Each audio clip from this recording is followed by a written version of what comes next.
Ես ճիշտն ասած Ես դեպքում չենք կարող բարենք։ Խնդրեմ։ ուզում եի անդրադառնալ ամեն դեպքում պետական աջակցության այդ հատվածին, որտեղ ամեն դեպքում կարևորում եմ պարոն Ազարյանը ասածը ու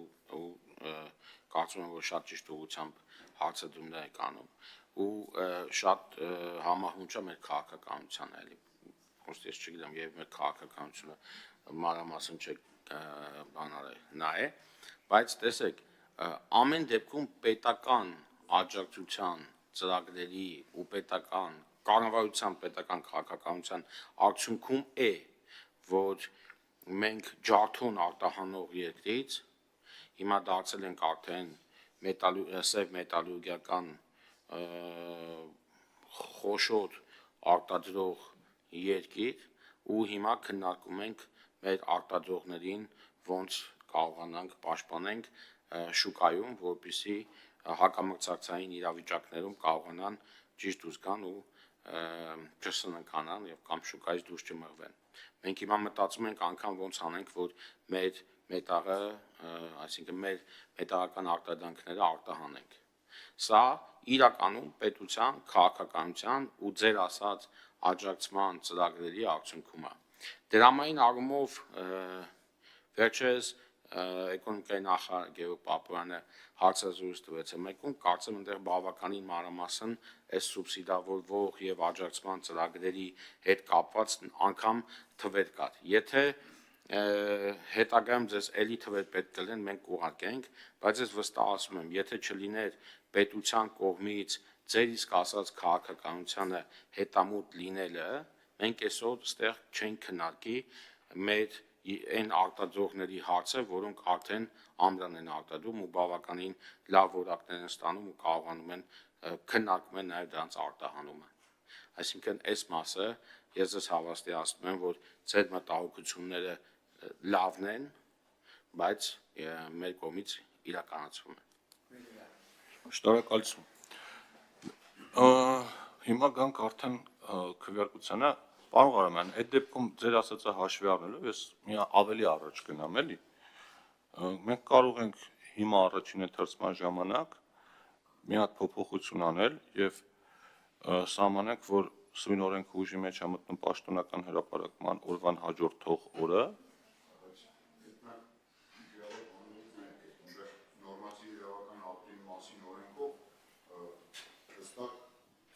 Նորմատիվ իրավական ակտերի մասին օրենքով հստակ նախատեսվում է այդ ուժի մեջ մտնելու կարգավորումներ, այս բանը ամբողջությամբ չեմ հիշում,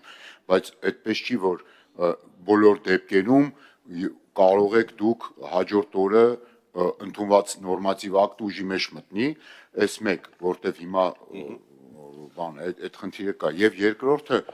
բան այդ տենց ստրես լավ եթե նույնիսկ լավ բան է այս ստրեսային վարժություններով մի արեք այսինքն 24 ժամյա ռեժիմով անենք արագ անենք չիմանան կամ այսինքն բայն 6 ամսվա պարոն Թունյան 100 անգամ քննարկել ենք հիմա կասեք турքը դրա մեջ չի մտնում հա բայց դե բանի տնտեսվարողի համար ինչ տարբերություն անունը ինչ եք դնում այն գումարի, որը որ պետք ինքը ավել վճարի այդ գործարքը կատարելու համար։ Դա կդնեք մաքսատուրք, թե, չգիտեմ, պետական տուրք, թե անուղակի հարկ եւ այլն, այսինքն այս 6 ամիս առաջ ուրեմն ինքը տեղյակ լինելու մասով, այսինքն երբ որ օրենքը ընդունվում է, գիտեք, հարկային օրենսգրքում ասում է 6 ամսվա պահպանի, որ կարողանա վերադասավորվի, էլի, պետք չի որևէ մեկին լավություն անել, մեկին վնասելու հաշվին։ Տեսանես ինչ թեմա բացեցիք։ Մի հատ բան, մի րոպե, հիմա այս турքը 29, մի րոպե, այս турքը 29, դե թողեք, ես ես լսում եի, 29,000 դրամը հիմա աշխատում է, չէ, ուժի մեջ է, օգոստոսի 31-ին է ընդունվել 29,000 դրամը, բա ոնց 6 ամիսը չենք պահել, պարոն Ավետիսյան, այսինքն турքի դեպքում, մի րոպե,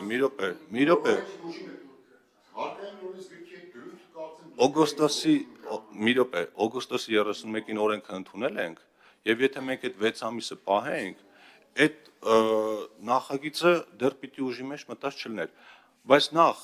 առաջինը սա դասական առումով, օրենքի տառի առումով турքին չի վերաբերում, ուղղակի մենք հանձնաժողովում բոլոր այն դեպքերում, երբ որ ողջամիտ ա եղել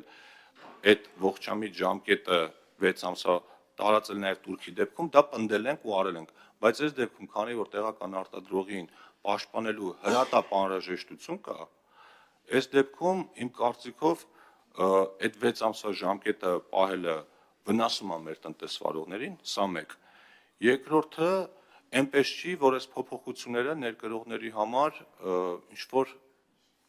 բան են, անսպասելի են, որտեղ այս մասին խոսակցությունը միշտ կա,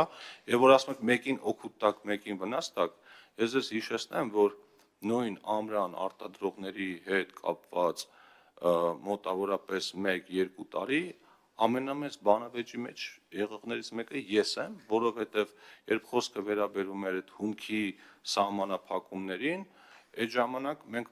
փոքր ընկերությունների շահերն էինք պաշտպանում ու վերջը հաջողվեց էկոնոմիկայի նախարարության մեր գործընկերների հետ մշակել մի հատ այնպիսի մեխանիզմ, որ ամրան արտադրողը, բիլետ արտադրողը, ջարդոն հավաքողը իրար հետ ինչ-որ համագործակցության մեխանիզմ գտնել։ Հիմա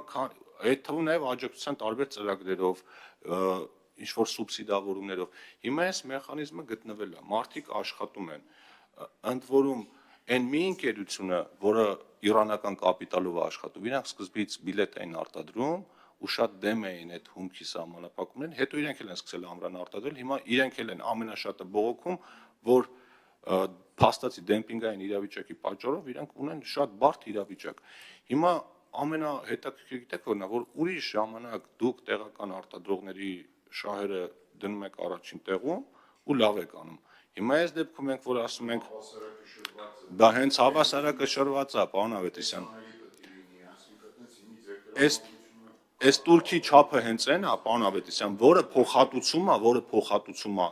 իրանց այն արտոնյալ ստացած ֆորան, որը եղել է փոխարժեքի, մաքսատուրքերի եւ պետական ինչ-որ աջակցության մեխանիզմների արդյունքում։ Այսինքն այս որոշման արդյունքում ներկրումը ոչ թե տուժելու է, ոչ թե վերանալու է, այլ հետա բերելու իրավիճակը բալանսավորված վիճակի, որ մեր տեղական արտադրողները կարողանան աշխատել։ Հիմա եթե մենք սա հրատապ ռեժիմով չենք ընդունում, ստացվում է, որ առնվազն 1 ամիս ներկրումները մեծ չափով շարունակվելու են։ Հիմա եթե դուք ներկրողների չեն կարող շարունակվել, այսինքն պարոն Ղարամանյան, խնդիրը հետեւյալն է, եթե մենք 24 ժամանոց ռեժիմով ենք ընդունում եւ ուժի մեջ ենք մտցնում դա հրապարակման հաջորդ օրը, ներկրողները փաստացի ունեն 1 շաբաթ ժամանակ, որպեսզի այդ ընթացքում դիմեն հավելյալ լիցենզիաների ու ներկրումների համար։ 1 շաբաթը մի բան է, 1 ամիսը մի բան է, ու իմ կարծիքով այդ ընթացքում շուկան կարող է ձևափոխությունների ենթարկվի, որ դրատակից դուրս չգանք ու վերջի բանն էլ ասեմ ու ձեզ լսեմ։ Նշեցի, որ անգամ մենք քննարկում էինք արտահերթ նիստով այս նախագիծը անցկացնելու հնարավորություն, այսինքն ենթադրվում էր, որ այս նախագիծը կարող է շուտ անցած լինել, բայց քանի որ օրենքի հեղինակը դուք եք, բնականաբար եթե դուք առաջարկին դեմ լինեք, մենք թողենք այն տարբերակով, որ կա։